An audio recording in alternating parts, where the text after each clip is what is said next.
The other extreme is Pakistan, steeped in fanaticism and terrorism, and a serial borrower from the IMF.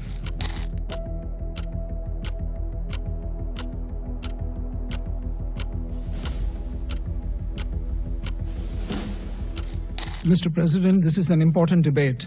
As we complete 80 years of the United Nations, it's a useful moment to reflect on how far the spirit of multilateralism and peaceful settlements of disputes as enshrined in the UN Charter has been realized. Also, what have been the impediments on the way? The first 4 decades after the creation of the United Nations witnessed decolonization and a period of Cold War. Conflicts were largely contained and managed. UN had a significant role in these efforts. In fact, in 1988, UN peacekeeping forces were awarded the Nobel Prize. The end of Cold War was followed by outbreak of a number of conflicts across continents. The nature of UN peacekeeping operations also started to change.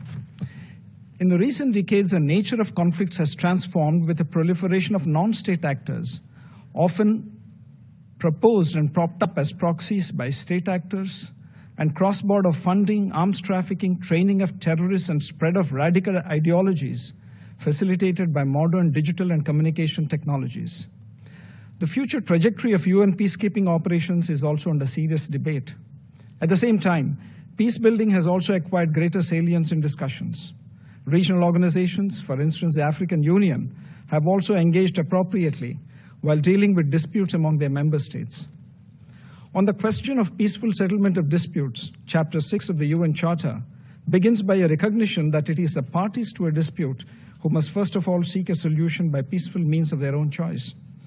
National ownership and consent of parties are central to any efforts to achieve peaceful resolution of conflicts. There should also be a serious cost to states who violate the spirit of good neighborliness and international relations by fomenting cross-border terrorism. Recently, consequent to the gruesome terrorist attack in Pahalgam, Jammu and Kashmir, on 22nd April 2025, that led to the killing of 26 innocent tourists, and based on the Council statement of 25th April, where members of the Security Council underlined the need to hold perpetrators, organizers, financiers, and sponsors of this reprehensible act of terrorism accountable and bring them to justice, India launched Operation Sindoor, targeting terrorist camps in Pakistan and Pakistan-occupied Jammu and Kashmir, which was focused, measured, and non-escalatory in nature. On achieving its primary objectives, a cessation of military activities was directly concluded at the request of Pakistan. Mr. President, there cannot be one standard approach to dispute resolution. The changing circumstances and context also need to be taken into account while considering any such efforts.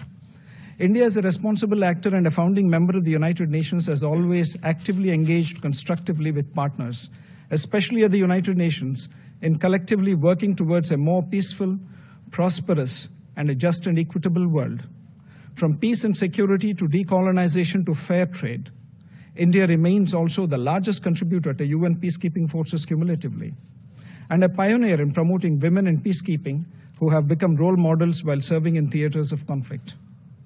In an interconnected and interdependent world, India values multilateral cooperation to help manage global challenges, including sustainable development, climate action, disaster resilience, and global health. India partners the United Nations in a unique development cooperation initiative and is also among the first responders in humanitarian crises in our region. We are at a time when there are growing doubts about the multilateral system, especially the United Nations. The serious question marks over the representativeness of the UN Security Council must be addressed urgently. In this context, India is proud to have facilitated the inclusion of African Union in the G20 platform during its presidency. The continuing UN Security Council impasse also shows the increasing challenges to efficiency and effectiveness of the UN Security Council. Mr. President, I am constrained also to respond to the remarks made by the representative of Pakistan. The Indian subcontinent offers a stark contrast in terms of progress, prosperity, and development models. On the one hand, there is India, which is a mature democracy, a surging economy, and a pluralistic and inclusive society. At the other extreme is Pakistan, steeped in fanaticism and terrorism, and a serial borrower from the IMF.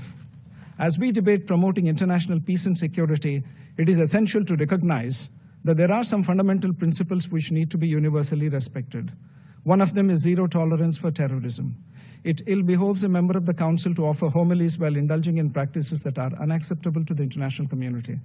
Mr. President, in conclusion, India remains committed to working towards international peace and security through multilateralism and peaceful settlement of disputes. I thank you, Mr. President.